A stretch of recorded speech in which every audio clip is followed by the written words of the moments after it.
శ్రీనివాస్ రెడ్డి, మా వైఫ్ వచ్చేసి K Nandini, BBF Nandini twins. వేరే హాస్పిటల్లో డెలివరీ అయింది. డెలివరీ అయ్యేప్పుడు 28+3 weeks, లో బర్త్ వెయిట్ ఉండేది. వన్ బేబీ వచ్చేసి 1.1 kg, వన్ బేబీ వచ్చేసి 870 grams.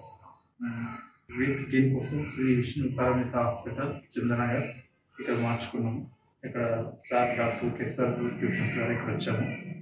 అండ్ జగన్ సార్ కూడా చూస్తారు, ఇద్దరు టేకప్ చేస్తారు. దిస్ కేసెస్ ఇక్కడ ట్రీట్మెంట్ వచ్చేసి ఈజ్ వేరే ఇతర హాస్పిటల్తో పోలిస్తే better cost of treatment. Time to time counselling, information, all are easy.